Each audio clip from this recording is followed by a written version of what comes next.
Chers frères et sœurs, chers amis, bonjour. Je vous invite à ouvrir vos Bibles au psaume 127. Psaume 127. Un cantique des montées, un cantique de Salomon.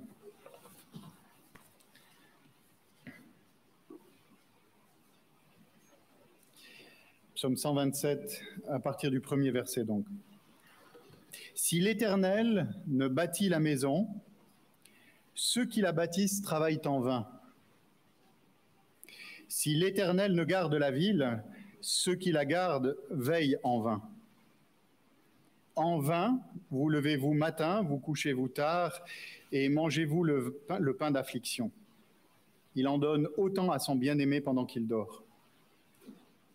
Voici que des fils sont un héritage de l'Éternel. Le fruit des entrailles est une récompense. Comme les flèches dans la main d'un héros, ainsi sont les fils de la jeunesse. Heureux l'homme qui en a rempli son carquois. Ils n'auront pas honte quand ils parleront avec des ennemis à la porte. Voilà donc le texte, le psaume que nous allons considérer ensemble ce matin. Je le répète, cantique de Salomon, l'homme très certainement le plus sage de son temps. Et il s'agit à propos de ce psaume, de ce grand roi, d'un écrit par lequel Salomon veut tout d'abord nous faire comprendre l'échec d'une vie sans Dieu. Parce que quelque réussi qu'une vie puisse paraître au regard des hommes, quelque légitimes que soient les occupations de cet homme, de cette femme, de cette vie, si une vie est vécue sans Dieu, il lui manque l'essentiel, la direction, les conseils et surtout la bénédiction d'en haut. Et Salomon, donc, après avoir montré combien il est vain de vivre sans Dieu, nous montre dans un deuxième temps, dans ce psaume, que la fidélité de Dieu à l'égard de ceux qui l'aiment, de ceux qui se confient en lui, est évidente. Vivre sa vie sans Dieu est une garantie d'échec. Vivre sa vie avec Dieu est une garantie de grâce. Pas forcément de réussite selon le monde, mais en tout cas une vie pleine, une vie bénie, une vie qui vaut la peine d'être vécue. Le titre de ma prédication est celui-ci, construire sa vie sous la direction de Dieu. Et nous aurons 2 points. Le premier point, vous l'avez compris, la vanité d'une vie sans Dieu. Et le second point, 2 bénédictions de Dieu pour ceux qui le craignent, pour ses enfants. Et tout d'abord, donc, les 2 premiers versets, la vanité d'une vie sans Dieu.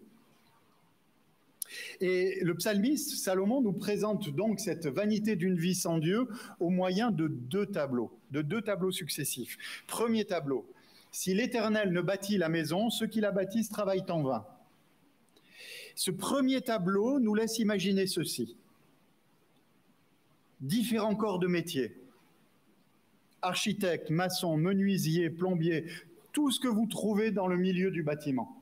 Et voilà donc ces hommes qui savent faire pour bâtir une maison. Ils connaissent tous leur métier, ils ne ménagent pas leurs efforts pour réussir leur travail.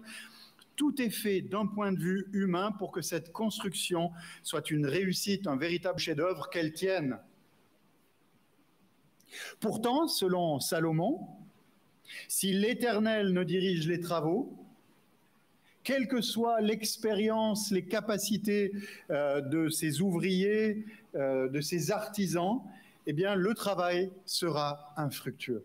Pourquoi ? Parce que si ces ouvriers ne se confient qu'en eux, en un rien de temps, un tremblement de terre, un cyclone, une guerre, un incendie, une catastrophe naturelle, quelle qu'elle soit, n'importe quoi peut arriver et renverser ce bâtiment, détruire la maison et la laisser déserte. C'est une illustration, tout ce que nous voyons là, qui nous est présenté par Salomon. Donc ça, c'est le premier tableau. Le deuxième tableau, il nous montre la vanité d'une vie construite sans Dieu. Salomon écrit ceci, « Si l'Éternel ne garde la ville, celui qui la garde veille en vain. » Alors nous sommes transportés maintenant dans une deuxième illustration, une autre scène. Nous avons une ville une ville qui ressemble un petit peu peut-être aux villes à l'époque de Salomon, ou peut-être pour nous une ville un peu médiévale. Imaginez la cité de Carcassonne, si vous la connaissez. Si vous ne la connaissez pas, je vous invite à descendre dans le sud et à la visiter, elle est magnifique. Et voilà donc des murailles qui entourent la ville, et sur ces murailles, des sentinelles montent la garde. La nuit arrive. Et les sentinelles sont à l'affût du moindre bruit, du moindre petit élément qui laisserait penser que peut-être quelqu'un essaye de pénétrer, ou si ce n'est quelqu'un, peut-être quelques-uns. Eh bien, de la même façon que précédemment, Salomon nous dit ceci, c'est quel que soit l'aguerrissement de ces sentinelles, quelle que soit leur expérience en tant que soldats, si l'Éternel ne garde la ville, les sentinelles gardent la ville en vain. Parce que si ces sentinelles ne se confient qu'en elles-mêmes, une attaque ennemie bien préparée, que ce soit de l'intérieur ou de l'extérieur, une attaque bien préparée peut dévaster la ville en un instant. Alors voilà donc deux illustrations par lesquelles Salomon nous montre que vivre sa vie sans Dieu ne sert à rien. Et remarquez ceci, c'est que dans les deux tableaux que nous venons de voir ensemble, c'est-à-dire des ouvriers, des artisans qui construisent une maison, ou alors des sentinelles qui gardent une ville, eh bien ces deux illustrations nous parlent d'habitation. Il y a tout d'abord une maison en construction au début du verset. Et selon le sens originel du mot hébreu, il s'agit véritablement d'une demeure ou alors de la vie de famille. Mais il est aussi fort possible, puisque ce psaume a été écrit par Salomon, que Salomon fasse référence au temple qu'il a construit, qui est la maison de Dieu au milieu de son peuple, à Jérusalem. Et je vous rappelle de surcroît, ou je vous signale, qu'il s'agit d'un cantique des montées, c'est-à-dire un cantique qui était chanté par les Israélites lorsqu'ils venaient à Jérusalem adorer Dieu. Ils chantaient ces cantiques lorsqu'ils montaient au temple. Donc, demeure, maison, vie de famille, peut-être temple, les deux choses à la fois. On peut très bien avoir et l'un et l'autre. Il n'y a pas ou l'un ou l'autre nécessairement dans les Écritures. Et dans la deuxième partie du verset 1, le psalmiste fait une sorte de plan général, donc il dézoome, et nous avons cette ville qui est gardée par les sentinelles, c'est-à-dire un ensemble de maisons, donc un grand nombre de familles, donc une société. Que nous présentent donc ces deux tableaux ? Les ouvriers d'un côté, artisans, les sentinelles d'un autre côté. Ces deux tableaux nous présentent en quelque sorte trois institutions que Dieu a données à l'humanité ici-bas. Trois institutions importantes par lesquelles Dieu préserve un cadre de vie possible. Dieu a donné trois grandes institutions. La famille, l'Église, la maison de Dieu sur la terre, le peuple de Dieu, le corps de Christ, et enfin l'État. L'État, c'est-à-dire qui est représenté par les autorités, les magistrats, etc., tous ceux qui ont une autorité quelconque ici-bas, pour garder, préserver un cadre de vie possible ici-bas et préserver le bien commun. Donc, trois institutions nous sont en quelque sorte présentées ici, famille, je le répète, Église et État. Et ce que Salomon veut nous montrer, au fond, dans ce psaume 127, dans ce très court psaume, et vous verrez qui est plein d'enseignements, c'est l'importance que chacune de ces institutions soit placée sous le regard et sous la direction de Dieu pour véritablement accomplir sa mission et pour que Dieu soit véritablement honoré ici-bas. Que chacune de ces institutions, famille, Église et État, soit sous le contrôle de Dieu, vivent selon Dieu, afin que Dieu soit honoré, afin que sa parole soit répandue, afin que des âmes se tournent vers lui. Je vous propose de considérer brièvement maintenant ces trois institutions. Tout d'abord, la famille.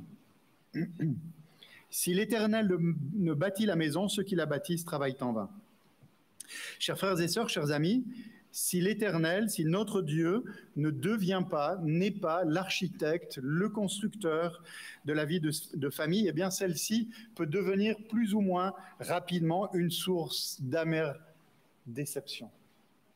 Si l'Éternel n'est pas au centre, la vie de famille peut très rapidement devenir un enfer.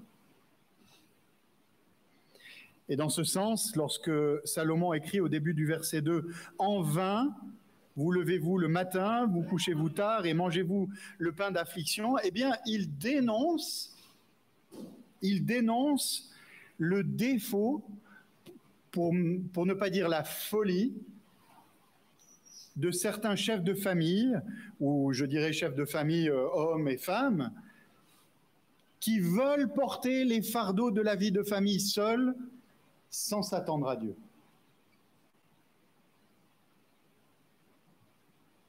Parce que mes amis, les époux, maris et femmes, ou dans les foyers monoparentaux, la personne seule, ou célibataire, ou seule avec des enfants, aucun, finalement, ne peut s'acquitter correctement de sa charge sans faire appel aux lumières et au secours de Dieu.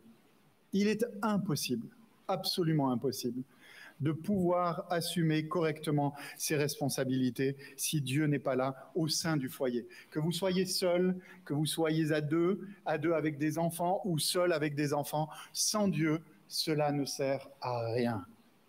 C'est un épuisement évident.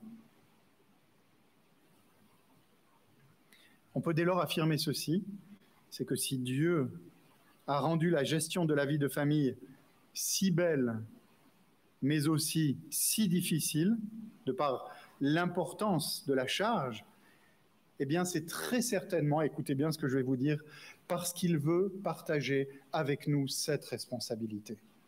Il est difficile de vivre seul, de vivre à deux avec des enfants, seul avec des enfants, etc. C'est difficile, c'est compliqué, ça change sans arrêt. Et nous sommes dans un monde pécheur et des êtres pécheurs ensemble dans un monde pécheur. Voilà pourquoi Dieu veut partager cette charge avec nous.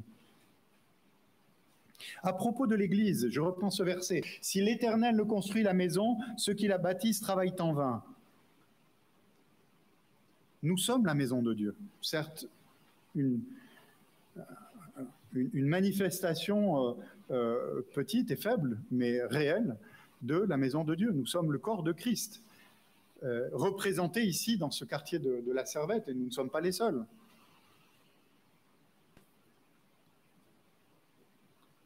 Mes amis, il est tout à fait possible pour ceux qui sont engagés dans la vie d'église, de l'église locale, et nous sommes tous appelés à nous engager dans la vie de l'église locale, il est tout à fait possible que cet engagement, que ce travail puisse rapidement devenir plus important que Dieu.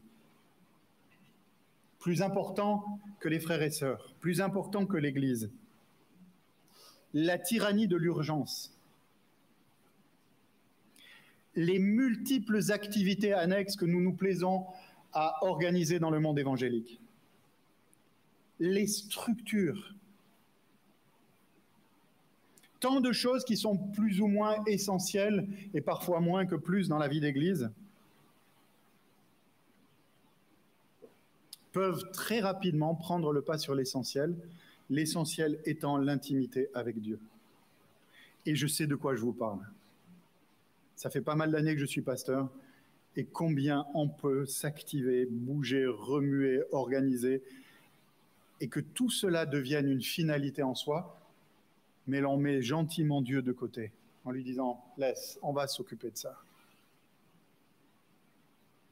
Et c'est donc de cette façon-là que très rapidement le pasteur, les anciens, les diacres, les membres, quelle que soit leur responsabilité, comme Marie, la sœur de Marthe, peuvent s'agiter pour peu de choses.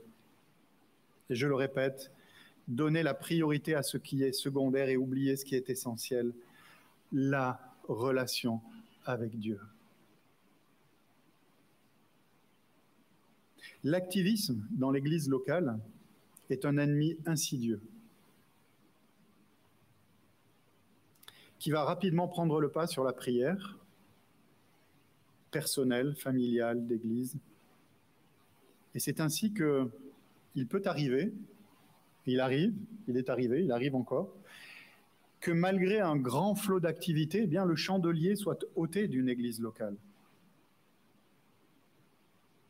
Malgré une apparence de vie, malgré beaucoup de monde qui vient et qui se réunit, malgré beaucoup de chants, beaucoup de lumière, beaucoup de choses. Paul, d'abord Christ, et Paul ensuite, nous disent ceci, c'est que Dieu bâtit son Église. Matthieu 16, verset 18. Christ s'adresse à Pierre et lui dit ceci, « Et moi je te dis que tu es Pierre et que sur cette pierre, je bâtirai mon Église et que les portes du séjour des morts ne prévaudront point contre elle. » C'est Christ qui construit son Église. Ce n'est pas nous. Nous participons, nous prêtons notre participation à l'œuvre de Christ. Nous marchons derrière lui, mais pas nous devant et lui derrière, si on veut bien lui laisser la place. Paul nous rappelle ceci quand il écrit aux Corinthiens au chapitre 3, « Ce n'est pas celui qui plante qui est quelque chose, ni celui qui arrose, mais Dieu qui fait croître. » Ainsi, mes amis, si nous voulons construire l'Église en nous appuyant sur nos propres forces, sans nous attendre à Dieu, sans prendre le temps nécessaire dans la prière, sans nous reposer sur lui de cette tâche, c'est-à-dire que c'est lui qui l'accomplit et il veut bien nous utiliser pour cela, alors nous allons construire avec du foin ou du chaume, pour reprendre ce que Paul dit toujours dans cette première épître aux Corinthiens, chapitre 3. Alors nous ferons paître le troupeau de Dieu pour un gain sordide, 1 Pierre chapitre 5 ou 4. Nous travaillerons en vain, nous travaillerons inutilement. Voilà deux tableaux qui sont un peu durs, mais qui sont quand même réels. Construire sa vie sans Dieu, sa vie de famille, sa vie personnelle, sa vie de famille, sa vie d'église sans Dieu, peut être très rapidement vain. Je suis toujours dans ces trois institutions données par Dieu. Et je finis par la troisième. Si l'Éternel ne garde la ville, celui qui la garde, garde en vain. Rappelez-vous les gardes qui tournent sur les remparts de la cité. Qu'est-ce que cela évoque? On a eu une illustration. J'aime beaucoup cette illustration parce qu'elle me rappelle des souvenirs d'il y a longtemps en arrière, lorsque j'étais militaire et que je voyais le soir en Afrique les légionnaires qui tournaient, et c'était très apaisant, parce qu'on savait qu'on était bien gardés. Mais qu'évoque cette illustration? Cette illustration évoque la responsabilité ou les responsabilités de ceux et celles qui doivent veiller au bon fonctionnement politique, économique, social, juridique et même spirituel de la cité. Même si ce n'est pas leur rôle premier, ils doivent protéger aussi dans ce domaine-là. Le psalmiste veut montrer que si ceux qui gardent la ville le font sans craindre Dieu, les magistrats, les policiers, tous ceux qui ont une responsabilité, les syndics, si vous êtes sur Vaud, les maires sur Genève, etc., s'ils le font sans craindre Dieu, sans s'attendre à lui, alors ils prennent un risque énorme.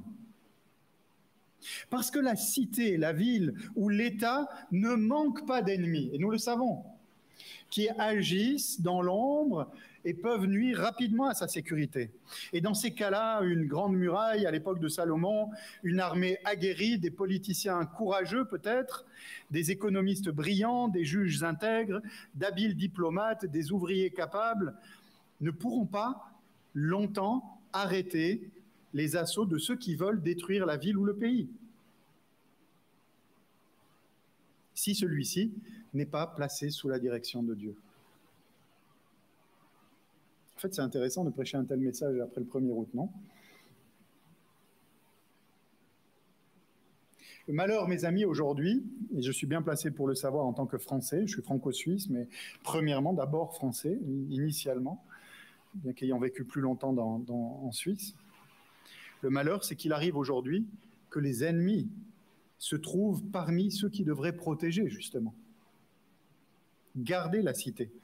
Et souvent, par appât du gain, par désir de pouvoir, recherche de la gloire, et c'est ainsi qu'ils sapent les fondements de la société que Dieu a donné, de cet état que Dieu donne pour le bien commun. Et comme l'écrit donc Salomon, Si la cité est envahie, que ce soit de l'intérieur ou de l'extérieur, quels que soient les ennemis, ceux qui l'auront gardée ou mal gardée sans le secours de Dieu, eh bien, auront veillé en vain, en pure perte. Alors prions, prions. Nous avons un dimanche, un premier jour de la semaine, après cette fête nationale hier.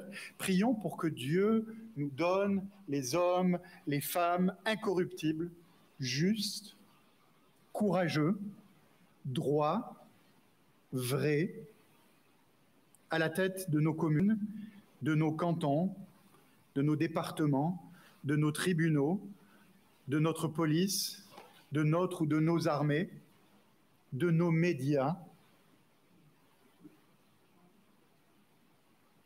de notre ou nos pays. Des hommes et des femmes qui soient profondément motivés par le bien commun. Ce que Dieu nous a donné pour sa gloire, pour que l'Évangile soit annoncé, pour que nous vivions en paix, pour que ceux qui doivent être sauvés soient sauvés.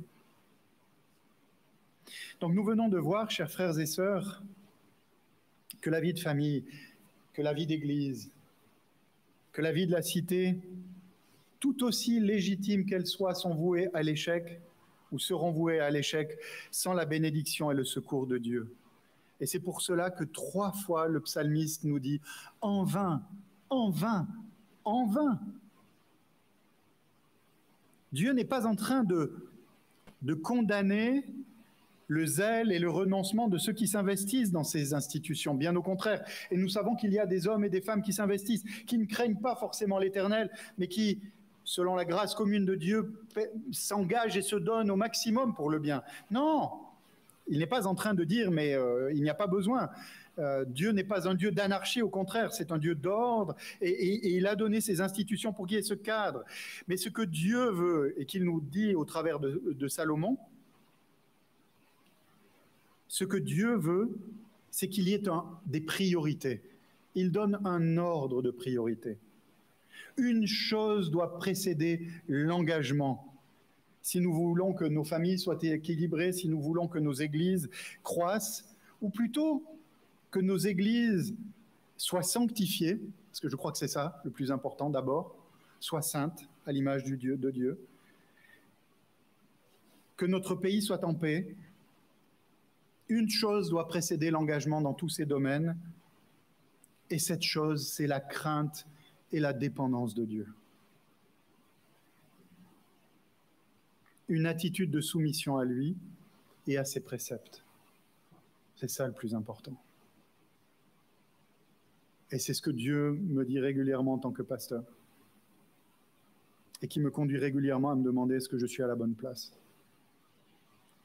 C'est-à-dire, est-ce que Dieu est véritablement à la première place dans ma vie? Je peux fonctionner, être derrière un pupitre comme ça, un très joli pupitre en bois, quelle que soit la couleur, etc. Dire de belles phrases. Je suis capable de vous en dire beaucoup. Hein. J'ai l'habitude, ça fait plus de 20 ans que je suis pasteur. Ah, je peux vous en dire. Hein. Mais est-ce que Dieu est à la première place dans ma vie? Prendre des décisions, je suis capable. J'ai l'habitude. Je gère depuis pas mal de temps. Mais est-ce que ça sera utile si Dieu n'est pas à la première place? Alors apprenons, quelles que soient nos responsabilités, père, mère, parents, enfants, anciens, diacres, membres d'église, juristes, pardonnez-moi, chefs d'entreprise, journalistes, etc. Apprenons à ne pas œuvrer en vain en donnant la bonne priorité à Dieu. Et dans ce sens, apprenons à prendre le temps nécessaire et juste dans sa présence. C'est peut-être la chose la plus importante à faire. Et ce texte me rappelle ce magnifique livre de Néhémie. Et la première des choses que Néhémie fait, dès le premier chapitre, après avoir appris la destruction totale de Jérusalem, qui était déjà en mauvais état, il prie. Il prie. Et Néhémie ne cesse de prier avant d'agir. Prions sans nous relâcher, abandonnons-nous à lui et laissons-le agir. J'aime beaucoup, et ça me permet de faire la transition avec le deuxième point, parce que je vous ai peut-être un peu assommé avec la chaleur. J'aime beaucoup la suite de ce psaume, le psaume 128. Et souvent, on traite ces deux psaumes ensemble. Heureux celui qui craint l'Éternel et marche dans ses voies. Pourquoi? Tu jouis alors du travail de tes mains, tu es heureux et tu prospères. Celui qui craint l'Éternel marche dans ses voies, jouit du travail de ses mains, il est heureux et il prospère. Et c'est ce que Salomon veut nous apprendre dans la deuxième moitié de ce psaume, qui va peut-être vous surprendre un peu.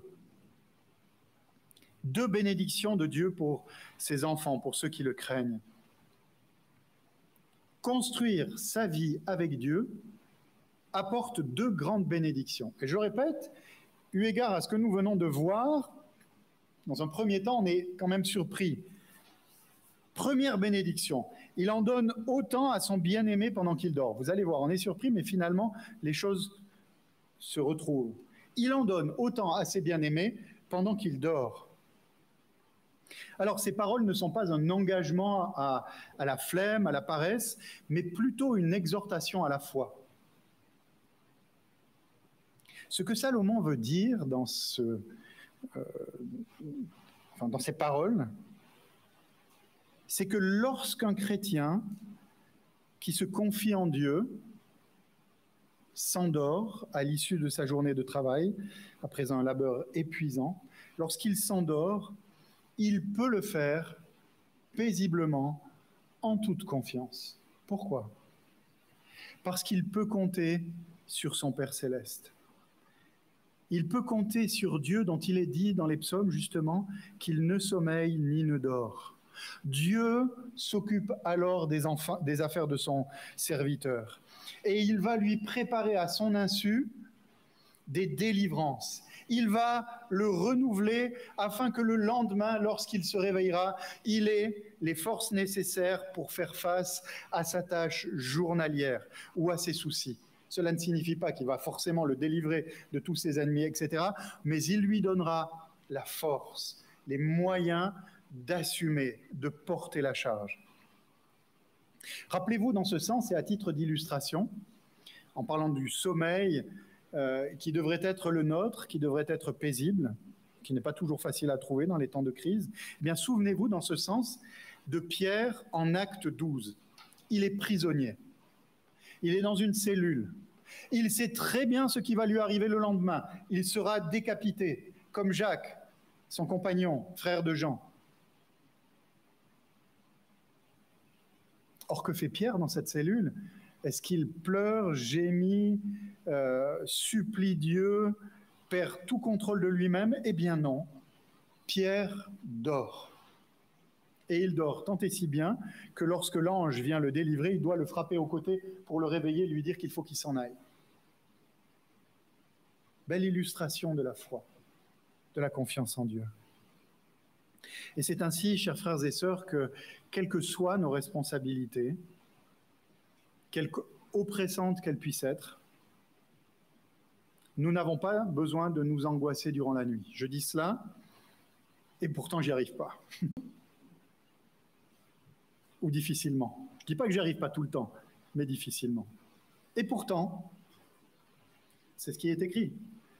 Et ce qui est écrit est bien plus valable que mon expérience. Il n'est pas utile, nous apprend Dieu au travers de son serviteur, d'utiliser le temps de repos qu'il nous donne pour nous tourmenter. Si nous avons fait ce que Dieu nous demande de faire et que nous l'avons fait de notre mieux, que nous l'avons fait pour sa gloire, alors nous n'avons pas à nous troubler, nous n'avons pas à tourner des regards inquiets, nous avons juste une chose à faire, c'est lui faire confiance. L'Éternel prend soin de nous. De tous nos besoins, il veille sur nous. Quelqu'un m'a dit ces paroles, à quelque chose près, occupe-toi des affaires de Dieu et il s'occupera des tiennes. Et c'est quelque chose que j'ai besoin de me répéter régulièrement. Occupe-toi des choses de Dieu. Ok, Seigneur, tu me demandes de faire ça et je te laisse le reste. Il y a ce que je peux faire, il y a des domaines dans lesquels Dieu me donne une latitude d'action, de travail, etc. Et puis, il y a des domaines où je ne peux rien faire. En ce moment, nous avons 2 de nos enfants qui sont, un sur Lausanne chez des amis, une autre qui est à Isenflou pour un camp. L'autre jour, l'aîné était en train de faire de la montagne autour du Mont Blanc, etc. Vous pouvez donner des conseils, vous pouvez téléphoner, prendre des nouvelles, mais vous ne pouvez absolument pas protéger vos enfants et les garder. Enfin, papa poule, ça va, mais disons, ça a des limites, n'est-ce pas? Et il y a tout un aspect de la vie comme ça, là je vous donne cet exemple parce que c'est celui qui me parle le plus, mais où l'on fait ce que l'on doit faire et pour le reste, on se remet entre les mains de Dieu. La foi dans notre Dieu, la priorité de notre relation à Dieu doit nous amener à nous reposer en lui. Alors apprenons à lui remettre nos soucis pour pouvoir dormir tranquille, pour ne pas avoir à utiliser tous les remèdes qui existent aujourd'hui. Bon, une petite tisane de camomille, ça ne fait pas de mal. Enfin, il faut encore aimer la camomille. Et pour reprendre les institutions dont nous avons parlé précédemment, je vous disais, il y a un sens dans ce psaume, il y a une cohérence, il se tient. Le psalmiste ne passe pas d'une chose à une autre comme ça sans qu'il y ait une idée. Mais pour reprendre les institutions dont nous avons parlé précédemment, famille, église et État, si ceux qui ont des responsabilités dans ces institutions eh bien, se confient en Dieu, s'ils s'appliquent à craindre Dieu, à obéir aux préceptes de Dieu, alors ils peuvent s'endormir paisiblement lorsqu'à l'issue de leur journée, ils ont fait ce qu'ils devaient faire, même s'ils passent peut-être par un temps difficile, parce que Dieu le sait, que Dieu le permet, que Dieu a toute autorité sur cela, qu'il a certainement quelque chose à leur apprendre. Alors Seigneur, tu sais pourquoi, comment, tu maîtrises ça, moi je suis dépassé, mais maintenant je vais dormir, je te laisse ça, et je m'occuperai demain de cela avec les forces que tu me donneras. Deuxième bénédiction, peut-être encore plus étonnante que la première. Voici des fils sont un héritage de l'Éternel, le fruit des entrailles est une récompense. Pourquoi est-ce qu'il parle des fils? Pourquoi il parle des enfants? Alors, encore plus étonnant, comme les flèches dans la main d'un héros, ainsi sont les fils de la jeunesse. Heureux l'homme qui en a rempli son carquois. Ils ne seront pas confus quand ils parleront avec des ennemis à la porte. Mais pourquoi nous parle-t-il de fils? Pourquoi est-ce qu'il nous parle de fils et après de flèches? Mais qu'est-ce que cela signifie? Eh bien, c'est une deuxième bénédiction de l'Éternel, que l'Éternel accorde à ceux qui se confient en lui. Il leur donne des fils. Et selon Salomon, les fils, les enfants, sont un héritage. Comme vous le savez, un héritage, ce n'est pas quelque chose que l'on mérite, c'est quelque chose que l'on acquiert, que l'on reçoit, non pas par son travail, mais c'est un privilège qui nous est transmis. Voilà, c'est quelque chose qui vient. Et selon Salomon, c'est exclusivement dû à la grâce divine. Mes amis, aujourd'hui, dans certains foyers, dans beaucoup de foyers occidentaux, les enfants sont vus comme une charge, comme un frein à l'épanouissement. Un gouffre financier que l'on va tenter d'éviter de son mieux. Voilà la raison pour laquelle nos pays européens ont un taux de natalité qui décroît. Du côté français, non, mais c'est certainement dû, ou moins, mais c'est certainement dû aux étrangers qui viennent. Mais dans nos pays, il y a cette décroissance donc au niveau de la dénatalité. Pourquoi? Parce qu'on est des égoïstes, parce qu'on veut vivre pour nous-mêmes. Une femme veut moins d'enfants parce que peut-être que son corps va en souffrir. Et puis un couple, certainement parce que finalement on aura moins de loisirs, moins de plaisir, etc. Et c'est vrai que ça coûte cher. Si on fait un bilan à l'issue, je dirais lorsqu'un enfant part, si on faisait un bilan financier, mais c'est un gouffre. Une voiture ne rapporte pas d'argent, et on en perd beaucoup avec une voiture, mais avec des enfants, on pourrait avoir l'impression que c'est pareil. Et ça, c'est une illusion. Mais c'est l'illusion du monde consumériste dans lequel nous sommes. Or, pour Salomon, il s'agit d'une grâce qui vient de l'Éternel. Et écoutez bien, après tous les efforts et les soins accordés aux enfants par les parents, la nourriture, la protection, l'éducation, l'affection, eh bien que nous dit Salomon, c'est que les enfants devenus grands servent à leur tour à défendre leurs parents. Les parents s'engagent, les enfants grandissent, croissent, Et lorsqu'ils sont devenus forts, ou plus forts que leurs parents, c'est eux maintenant qui s'occupent de leurs parents. Et ils deviennent un secours comme les flèches dans le carquois du guerrier. Imaginez-vous le guerrier Apache ou l'Iroquois, enfin quel que soit le guerrier, il a un carquois, il a des flèches. Eh bien Salomon nous dit, les enfants, à un moment donné de leur vie, lorsqu'ils sont adultes, que les parents sont vieux, ils sont comme la flèche.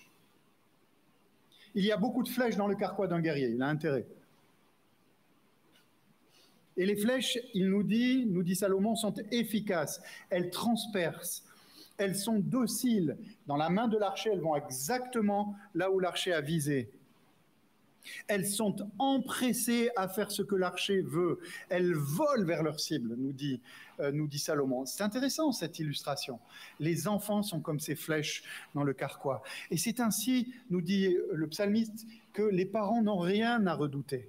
Si un conflit éclate à la porte de la ville, c'était l'endroit où se réglaient les affaires de la cité, eh bien le père arrive avec ses fils. C'est pas lui qui va s'occuper de ses affaires. Il est trop vieux maintenant, mais il a ses fils avec lui. Et ses fils vont empêcher que le père et la mère soient abusés, injustement condamnés. Et c'est intéressant dans le contexte. Vous me suivez tous, ça va? Pas trop chaud? Tout le monde est là. J'ai pas pris d'écran. Hein. J'avais la possibilité de faire des PowerPoint, mais je me suis dit que c'est très bien de. Alors, Jonathan a fait très bien. Hein. Je suis pas en train... je voudrais pas. Mais je me suis dit que c'est très bien d'essayer de nous rappeler les choses. Donc, bref, c'est intéressant cette protection de la part des enfants qui sont vus comme des flèches, des fils. C'est qu'à l'époque de Salomon, il n'existait pas d'EMS, il n'existait pas d'EHPAD, de services sociaux, de maisons de retraite. On s'occupait des personnes âgées. Moi, j'ai connu ça, je suis des années 60, mais je me rappelle très bien avoir vu les arrière-grands-parents dans la ferme, près du feu, dans les vieilles fermes paysannes du Béarn, qui étaient là, qui attendaient, et qui faisaient partie de la vie de famille. Les enfants prenaient soin de leurs parents. Dans une société qui a cette tendance à considérer les enfants comme un fardeau, les personnes âgées comme des fardeaux, nous devrions, en tant que chrétiens, les voir comme des grâces et des bénédictions. C'est ça que Salomon veut nous apprendre. Et toujours en lien avec ces institutions que sont la famille, l'Église et l'État. Nos aînés sont des bénédictions. Nos enfants sont des bénédictions. Ils sont faibles. Et ils sont le moyen pour nous de montrer notre bienveillance, notre bonté.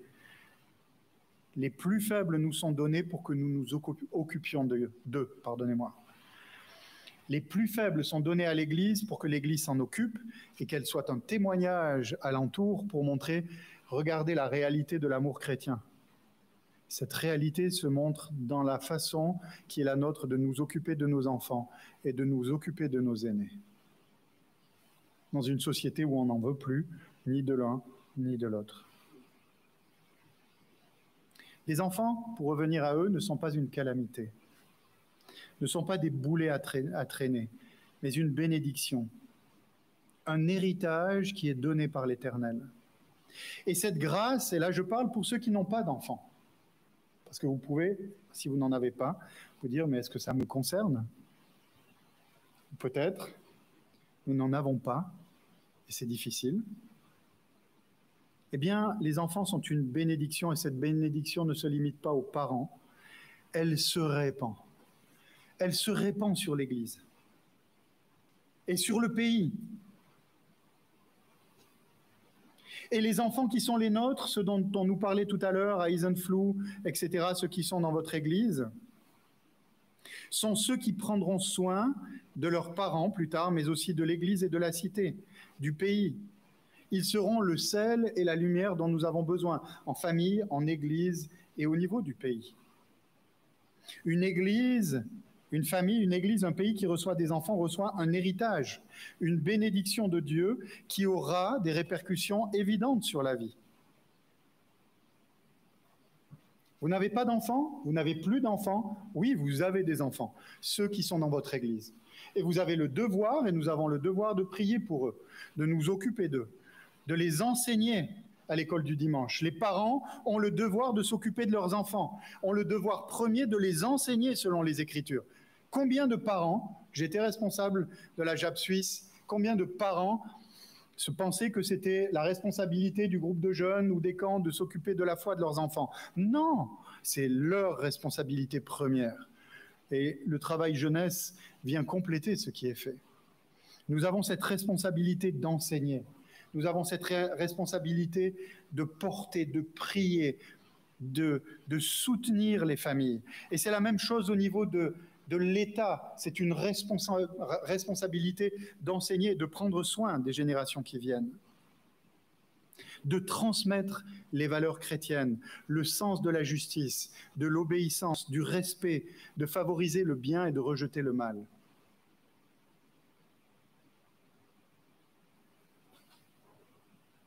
Et nos aînés, j'arrive bientôt à la conclusion. Juste avant, par rapport à nos enfants, prions qu'ils deviennent des hommes et des femmes selon le cœur de Dieu. Et maintenant, nos aînés, ceux dont il est question à l'issue de ce psaume. S'il y a dans ce psaume, de la part de Salomon, une promesse de sécurité et de justice pour les vieux jours de ceux qui ont des enfants, eh bien c'est un rappel pour nous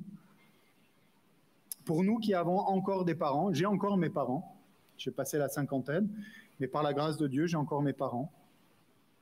Ou pour nous qui n'avons plus nos parents, mais qui connaissons des personnes âgées, seules, et il y en a dans nos églises, autour de nous, de ne pas les oublier. Nous avons un devoir envers ceux qui nous ont engendrés, protégés, nourris, éduqués. C'est le cas dans nos familles, mais c'est le cas dans notre Église et c'est le cas même dans notre cité. Il y a des aînés qui nous ont précédés et que nous devons honorer. Et nous avons ce devoir en tant que chrétiens. Ils sont aujourd'hui âgés. La responsabilité s'est inversée. C'est à nous de prendre soin d'eux comme ils ont pris soin de nous en son temps. Les aînés sont une bénédiction de Dieu pour les familles, pour les églises, pour la société. Ils sont garants de stabilité. Vous savez, il y a 30 ans, un peu plus de 30 ans, j'étais assis par là, ici, là. J'avais 23 ans, donc vous savez quel âge j'ai, et je sortais de 5 ans d'armée. Et il y avait ici toutes sortes de personnes. Willy était là, je pense à lui parce que je le vois. Ses enfants étaient adolescents, Willy et Henri. Et il y avait d'autres frères et sœurs qui étaient dans la force de l'âge et qui faisaient partie de ceux qui gardaient, protégeaient, s'occupaient de l'Église. Willy est un peu plus âgé. Et c'est à nous aujourd'hui de prendre soin d'eux. Mon père a passé 80 ans, largement maintenant, et il a fait partie de ceux qui étaient là, qui portaient, qui priaient, qui assumaient. À nous maintenant de prendre soin de nos aînés. Ce sont des modèles, des piliers dans la prière. Vous savez, je vais bientôt quitter mon église à Ville-Lagrand, celle dont je suis le pasteur. Mais ce qui m'impressionne le plus, réellement, je ne suis pas démagogue. Je ne fais aucune campagne d'élection puisque je quitte. Ce qui m'impressionne le plus, c'est ceux qui viennent le mardi soir. Certains, je les connais depuis l'enfance, depuis tout petit, à Bordeaux, qui sont encore là tous les mardis, à la réunion de prière. Et quand ils prient, je répète ce que j'ai déjà dit, je me tais, forcément, je n'ai pas prié en même temps qu'eux, j'écoute et j'apprends. Et sincèrement, ma prière, et pourtant je connais ma nature pécheresse, c'est que je puisse être comme eux. Et je me rappelle de ce que l'auteur de l'Épître aux Hébreux nous dit, de considérer la voie de ceux qui nous ont précédés. Quel exemple et quel modèle. Ah oui, ils sont moins fringants, ils ont perdu des forces, ils sont courbés. Mais intérieurement, ce sont des modèles et des exemples. Peut-être qu'ils sont un peu flétris de l'extérieur, mais à l'intérieur, toujours verts. Ce sont ces chaînes dont l'Église a besoin. Et notre devoir, c'est de les honorer, de les protéger et d'apprendre. Voilà, mes amis, donc ce matin, ce que nous rappelle ce psaume, la beauté qu'il y a de vouloir construire sa vie avec Dieu, vie de famille, d'église ou la cité, en s'y engageant de tout son cœur, de tout son être. Mais le psalmiste nous montre aussi la vanité de vouloir faire cela sans Dieu. Il nous rappelle que dans ces trois institutions, il doit être, ou Dieu doit être, à la première place. Et il nous rappelle enfin la bénédiction qu'il y a pour les familles, pour l'Église, pour un pays, de recevoir un héritage, ses enfants qui naissent, et d'avoir à côté nos aînés expérimentés et fidèles. Mes amis, prions ce matin pour ces institutions que Dieu nous donne ou dans la journée. Prions pour nos enfants, nos aînés, nos familles, nos célibataires. Prions pour l'Église de Christ, prions pour nos autorités, afin que chacun remplisse sa tâche là où il est, à la gloire de Dieu, sans s'occuper du reste. Comme Jésus disait à Pierre, « Toi, suis-moi », lorsqu'il était en train de dire « Ouais, mais Jean, il va arriver quoi ?» Occupe-toi de tes affaires, suis-moi, fais ce que Dieu te demande à faire. Merci pour